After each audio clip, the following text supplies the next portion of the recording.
Hey everyone, Shark here. I have not been able to focus on videos much recently because, as many of you know, there were two devastating hurricanes that hit back to back where I live, and I've been doing my best just to try and get back to normal. Thankfully though, my friends, family, and I are all okay, but some of my friends and family did suffer a lot of damage from the storm. My dad had a couple feet of water in his house and it caused a lot of damage, and my mom had just under a foot of water in her house and she just got power back last week. Trying to help them clear out all the damaged furniture and ripping up the drywall and floor and everything and just trying to get back to normal myself has been a challenge, and I haven't really been in the best space to make videos, but hopefully with the release of this banner review, things will start to get back on track for me, even if just a little bit slowly. I hope everyone stays safe and enjoy this banner review from the Twitch stream. I'll also have a guide for one of the characters on the banner coming out very shortly after this video premieres, so look forward to that. Yeah, we got some info about the new banners that are coming in the second phase of this patch. So let's take a look, because the 4 stars on the Nahida and Who's How banners are Kuki, Shinobu, Xingqiu, and Sethos. And then for the weapon banner, we've got Staff of Homa, Thousand Floating Dreams, obviously the 2 5-star signature weapons. Then we've got the Favonius Warbow, Lion's Roar, Eye of Perception, the Dragonsbane, and a new claymore called the Fruitful Hook, which looks very much like a great sword from Monster Hunter, and it's meant for plunge attack damage dealers. So let's go over the characters first. We'll go over the weapons, we'll go over the value of the banners for you, if you should wish, and things like that. We'll start with the character banner here, looking at Nahida and Hu Tao. I've already done a video on the value of these 5 stars, so I won't rehash them.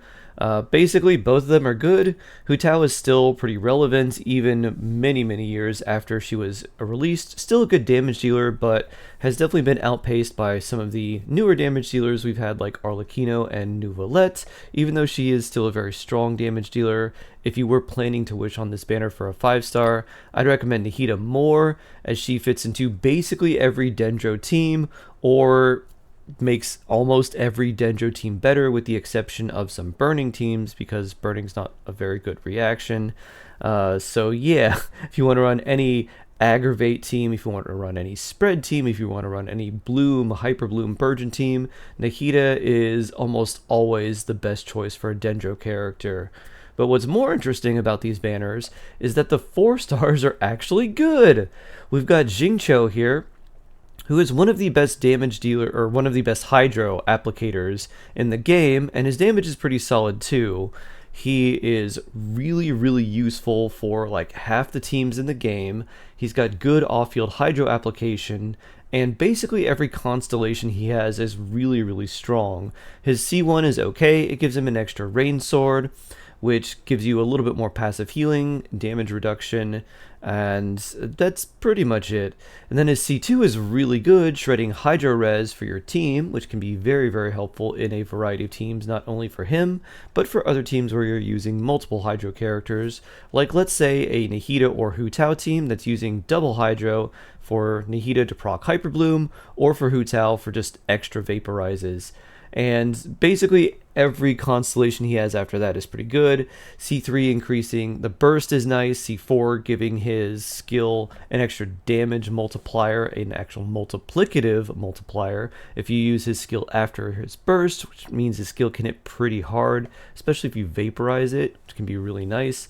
C5 increasing skill damage is not really that good, but his C6 is really nice, giving you an extra rain sword and giving you more energy, so you have better hydro application and you get a lot more damage out of him, and also makes his energy requirements just a little bit lower, which is very helpful.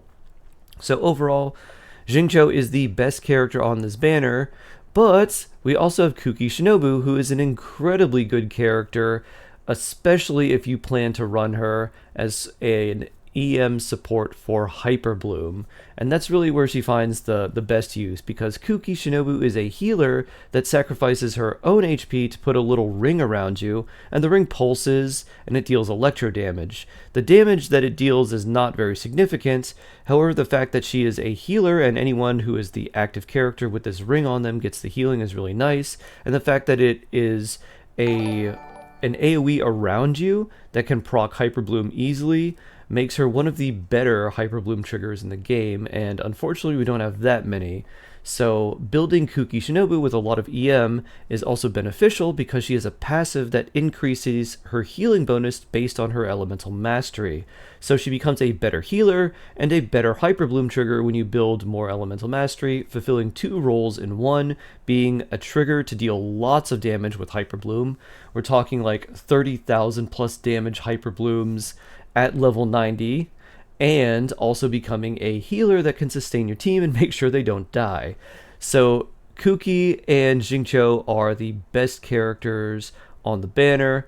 As far as constellations, Kuki's C2 is really nice. Basically gives her nearly permanent uptime on her elemental skill, giving her a few extra seconds to use her for her skill to be active.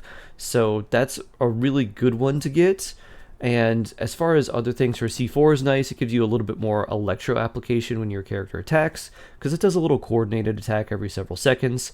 Her C6 allows her to basically stay at 1 HP if she would be hit with a fatal attack, meaning that you can sort of cheat death once every 60 seconds or so, which is kind of nice because she sacrifices her own health to put the ring on and use her elemental skill. So if you accidentally get hit by a stray hit while doing that, then you could just accidentally have Kuki die, because she can be she can feel a little squishy when she's sacrificing large swaths of her health to heal other characters. And then we've got Sethos, who is an on-field damage dealer, an electro damage dealer, 4-star, who's a pretty interesting character because he's got two playstyles. He's got a normal attack-esque playstyle, even though they're counted as charge attacks. You do these special infused attacks that are considered charge attacks, even though they kind of just look like special normal attacks. And then he's got an aim shot, which is also a charge attack, and when he's in a special state, he will use his own energy and charge up his aim shot much quicker, basically almost instantly, and then fire off a powerful aim shot. And if you don't have the energy to support that, then his charge shot takes about 1,000,000 years to come out. So you can either use him as an aim shot character or as kind of like a normal attack character and do a few normal attacks, but they're actually considered charge attack when they're in that special elemental infused state. As far as for Sethos, if you do want to play him as a damage dealer, he does much better later. It's much harder to use him early on and without a lot of constellations. His C2 is good for damage, but really his C6 is kind of where it's at if you do want to use him a lot, because it solves a lot of the energy issues that he has and also increases his damage quite a bit along the way. So overall, if you are planning to wish on the Nahida and Hu Tao banners, you'd want to see a lot of copies of Xingqiu, a couple copies of Kuki, and then maybe 1 or 2 copies of Sethos. He's pretty fun to play around, but he's not some super strong character that you're going to use in every team, unlike Xingqiu, and he's not some super strong niche character that is one of the best options for you in a specific team, like Kuki is with Hyper Bloom. So these banners overall, very good value, especially for newer players. So if you're brand new and you're kind of undecided and don't know who to wish on, I would highly recommend wishing on the Nahida banner, because all of the 4-stars that are the rate-up characters here work really well with her. On the Hu Tao banner, basically Xingqiu is really the only one that works with her. Sethos would try to steal field time from her because she wants to be on field, and so does he, so they would be competing for that role, and Hu Tao is going to do more damage, so you wouldn't really have a use for Sethos in a Hu Tao team. Kuki, being a healer, has an anti-synergy with Hu Tao because Hu Tao wants to stay at a low HP so she can deal more damage. So Kuki and Hu Tao don't really work together, and if you try to put them in a team, then and you also have Xingqiu, then Kuki and Xingqiu could end up messing up Hu Tao's vaporizes with a potential overloaded here and there or something like that. So really, If you are a newer player and not really sure who to wish for on these banners, this Nahida banner is very, very good. If you can pick up Nahida and then Xingqiu and Kuki Shinobu, you'll be set for a very long time in the game. And even if you don't get Nahida but get Xingqiu and Kuki Shinobu, you can still make some really, really strong free-to-play Hyper Bloom teams that will set you in a really, really good position for much later on, even when you're fighting much more difficult content, because Hyper Bloom is just such a strong elemental reaction. And now, let's talk a little bit about the weapon banner, which is honestly a lot more mid than the character banner. 1,000 Floating Dreams is obviously Nahida's signature weapon and the best in slot weapon for her, but it's not by a lot. You can use something like the Magic Guide, which is a 3-star weapon and a pretty good free-to-play alternative, especially for a Hyper Bloom Nahida. She doesn't need her signature weapon. You may also have a weapon like the Sacrificial Fragments lying around, and that gives her a lot of EM. You don't really need the passive for Nahida because her skill has a relatively low cooldown, but the 221 EM that it gives at level 90 is really, really good for her. And the Magic Guide also gives a lot of EM as well. I think it's around 180 at level 90. I forget the exact number, but it also gives her a lot of EM, which is really, really important for Nahida's damage. And then we've got Staff of Homa, which is really good for Hu Tao, but it's also just a really good kind of general spear. It works well with characters like Zhongli and Zhao. It has a passive that increases characters' damage when their HP is under 50%. Not many characters really will hit that. But it also gives you a little bit of an HP bump, and more importantly, it has a relatively high base attack at 608 at level 90. It gives you 66 crit damage as a substat, which makes it just really useful in general.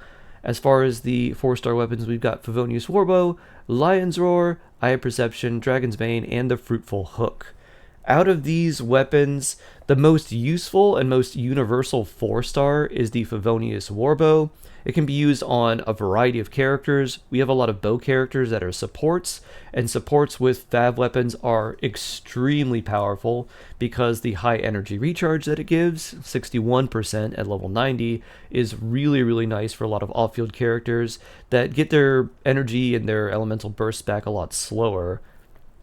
This is also really good for a character like Yelan, who doesn't really care about base attack because this does have a lower base attack at level 90. It's only 454 as opposed to kind of the standard weapon, which is 510.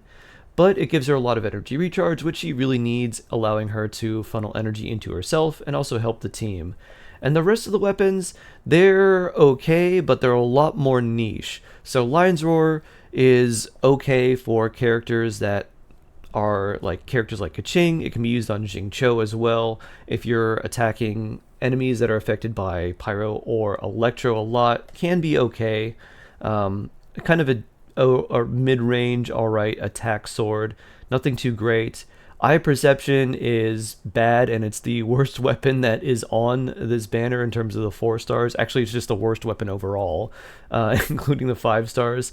It is a catalyst that gives you attack percent and allows you to deal extra damage every several seconds, but the damage that it deals is physical, and there are no physical catalyst users, so any damage percent that you would get from building a catalyst character, whether it's like Ningguang for geo damage, or someone like Hazo for animo damage, or even Barbara for hydro damage, all of the procs from the Eye of Perception are going to be physical, and so it has really no synergy with any of the catalyst characters that would want to use it.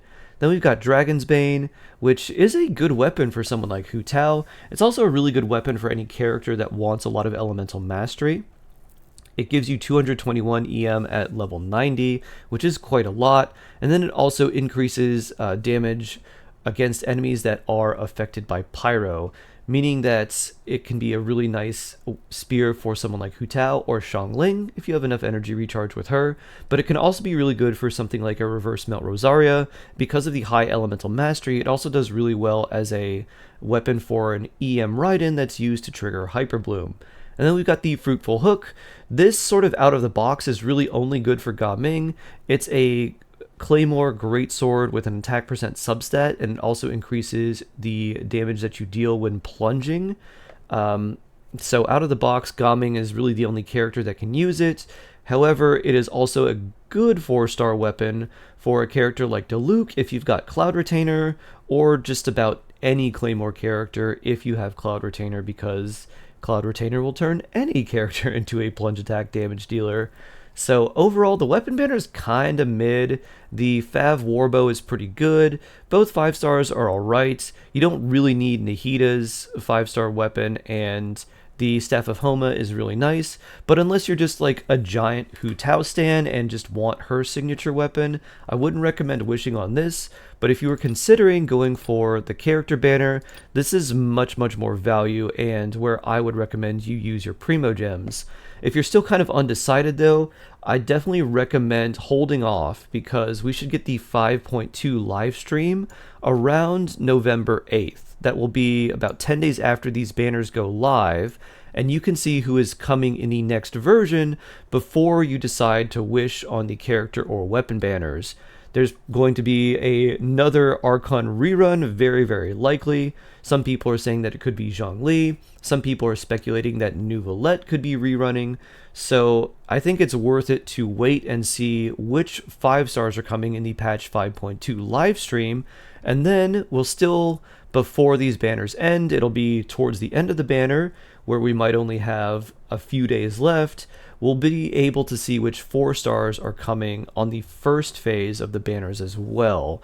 So that way you can work with more information and know who might be best for your account. You can always come by on Twitch and ask me who would be best for you too. But overall, I think this Nahida banner is really solid. If anyone was considering going for Nahida, I think this was a really good blessing, and I hope you get a lot of constellations if you do decide to wish on this banner. I also have a Xingqiu guide that'll be bringing out soon, so look forward to that. And that'll do it for this video, everyone. Stay safe, stay jawsome, may you win your 50/50s and get the characters you want early, and I can't wait to see you in the next one.